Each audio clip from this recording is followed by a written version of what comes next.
আসসালামু আলাইকুম। আমার নাম ফারিয়া। আমি ক্লাস 9 পর্যন্ত পড়াশোনা করছি। আল্লাহর রহমতে আমি নামাজ রোজা জানি, কোরআন শরীফ পড়া জানি। আমি আমার সংসারে আমার মা, আমার ছোট একটা ভাই, আমরা 3 জন সংসারের। আমার মারা বর্তমানে ডেলিভারি অসুস্থ। আমি এখন একটা বাসায় 2টা বাচ্চা দেখাশোনা করি। যদি কোনো প্রবাসী ভাইয়েরা যদি আমার বিয়ে শাদী করতো, তাহলে আমার জীবনটা সার্থক হতো। যৌতুকের জন্য বিয়ে শাদী দিতে পারতেছে না। আমার বয়স 20 বছর। ঠিক আছে, আমি ক্লাস 9 পর্যন্ত পড়াশোনা করছি। লকডাউনে পড়াশোনা ছেড়ে দিচ্ছি। আমি নামাজ রোজা জানি, আল্লাহর রহমতে আমি কোরআন শরীফ পড়া জানি, 5 ওয়াক্ত নামাজ পড়ি। আমি একটা ভালো মনের মানুষ চাই যে সারা জীবন আমার পাশে থাকবে, আমার ভালো মন্দ দেখাশোনা করবে। আমি তার সুখে দুঃখে পাশে থাকবো, সে আমার সুখে দুঃখে পাশে থাকবে। আমি এরকম একটা মনের মানুষ চাই। আচ্ছা, এই যে আপনি যে একজন মনের মানুষ চাচ্ছেন ক্যামেরার সামনে এসে, জি ভাই। যেহেতু আপনি লেখাপড়া জানেন, জি ভাই। হাতের কাজ তো শিখতে পারেন, হাতের কাজও তো জানেন কিনা? জি ভাই, হাতের কাজ জানি, আল্লাহর রহমতে সেলাই মেশিনের কাজ জানি আমি। সেলাইয়ের কাজ জি। জানেন। আপনি তো লেখাপড়া জানা, দেখতে বেশ সুন্দর, মাশাআল্লাহ। তো আসলে ক্যামেরার সামনে এসে বিয়ে বসতে হবে কেন? ভাই, ওই যে ক্যামেরার সামনে এসে যৌতুক যৌতুক চায়, তার জন্য, যৌতুকের জন্য আমার মা গরিব, যৌতুক দিতে পারে না, তার জন্য ক্যামেরার সামনে আসছি। যদি কোনো ভাই যৌতুক ছাড়া বিয়ে শাদী করে, তাই সে আশায়। আচ্ছা, যৌতুক ছাড়া যদি কেউ বিয়ে করে, তো আমাদের দেশে অনেক মানুষ আছে যৌতুক ছাড়া বিয়ে করতে চায়। তো আপনি কি আসলে যৌতুক ছাড়া বিয়ে বসবেন? হ্যাঁ ভাই, আমি যৌতুক ছাড়া বিয়ে বসার জন্যই প্রতিবেদনে আসছি। যৌতুক ছাড়া বিয়ে বসার জন্যই প্রতিবেদনে আসছেন? জি ভাই।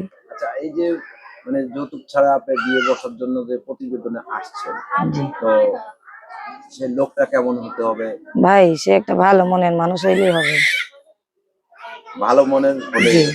জি ভালো মনের তো পৃথিবীতে সবাই, কিন্তু আসলে ভালো মন্দ কিভাবে বুঝবেন আপনি? ভাই, এখন আমার তকদিরে যদি ভালো কিছু লেখা থাকে তাহলে অবশ্যই আমি ভালো একটা মানুষ পাবো। হুম।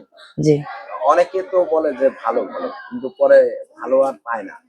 ভাই, সেটা আমার ভাগ্যের লেখা। যদি আমার ভাগ্যে ভালো কিছু থাকে, অবশ্যই আমি নামাজ রোজা করি, তো অবশ্যই আমার ভালো ভাগ্যে ভালো কিছু যদি থাকে, তো অবশ্যই আমি ভালো একটা মনের মানুষ পাবো, এরকম আচ্ছা, একটা আপনার আশা আছে। গ্রামের বাড়ি কোথায়? জি ভাই, আমার গ্রামের বাড়ি নারায়ণগঞ্জে, মুন্সিগঞ্জ নারায়ণগঞ্জ। আপনার নারায়ণগঞ্জে। ভাই বোন কয়? আমার ভাই হইলো, ছোট একটা ভাই আছে, আর আমি বড়। মা বাবা? বাবা 10 বছর আগে আমাদের সাথে সম্পর্ক ছেড়ে চলে গেছে, মা আছে। মানে বাবা নেই, মা আছে। জি আচ্ছা, তো আপনাদেরকে আসলে এই যে মানে আপনাদের পরিবারটা কিভাবে চলে সেটা যদি একটু বলেন। ভাই, আমার মা কাজ করতো বাসা বাড়িতে, আমারে পড়াশোনা শেখাইছে, আমার ভাইয়েরে পড়াশোনা শিখাইছে। পরে আমার আমার বাবা আমার মা অসুস্থ হওয়ার পর থেকে এখন আর এই বছর খানেক ধরে অসুস্থ হয়ে যাওয়া নিয়ে আমি আর এখন আমারই কাজ করতে হয়, বাসা বাড়িতে কাজ করতে হয়। হ্যাঁ আচ্ছা, ভাই। এই যে আপনি এখন বাসা বাড়িতে কাজ করেন, তো জি, আসলে যে বিয়ে একটা বসবেন, বাসায় 2টা বাচ্চা দেখাশোনা করি। বাচ্চা 2টারে পড়াইও, আবার ওদের আমি দেখাশোনা করি। ওরা মা সরকারি চাকরি করে, আমি বাচ্চা 2টারে দেখাশোনা করি। কেমন বেতন পাচ্ছেন আপনি? ভাই, এই তো মানে 5-6 হাজার টাকা বেতন পাই, এতে সংসার অনেক কষ্ট হয় চালাইতে। কি করবো? তো আপনাকে যদি কেউ সহযোগিতা করতে চায় কিংবা বিয়ে শাদী করতে চায়, তো আপনার সাথে যোগাযোগের ব্যবস্থা নেই? ভাই, আমার একটা বাটনওয়ালা ছোট আমার মায়ের একটা ভাঙাচোরা মোবাইল আছে, সেই নাম্বারটা আমি দেবো, তো সেই সেটার নাম্বারটা সাথে। বলতে পারেন? হ্যাঁ, বলতে পারবো। নাম্বারটা বলেন। মোবাইলে দে।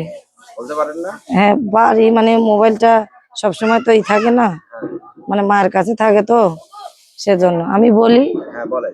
0176 হ্যাঁ, 7366 905। এই নাম্বার আপনার? জি, আমার এই নাম্বার। নাম যেন কি বললেন? ফারিয়া। ফারিয়া। জি দর্শক, আপনারা যারা ফারিয়াকে দেখছেন, আপনারা আপনাদের নিজ দায়িত্বে তাকে সহযোগিতা করবেন।